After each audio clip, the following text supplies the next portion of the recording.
দীর্ঘ সময় ধরে ঘুমিয়ে থাকা একটা পোকার গল্প শোনাবো আজকে। আমেরিকার কিছু নির্দিষ্ট অঞ্চলে সিকাডা নামে এক ধরনের পোকা দেখতে পাওয়া যায়। ডিম থেকে বেরিয়ে আসার পর এরা মাটির নিচে চলে যায়। তারপর ১৩ বছর অথবা ১৭ বছর ধরে ঘুমিয়ে থাকে তারা।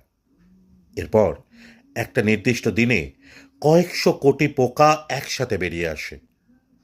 আর তখন সমস্ত আকাশ বাতাস জুড়ে শুধু তাদের ডানার আওয়াজ শুনতে পাওয়া যায়।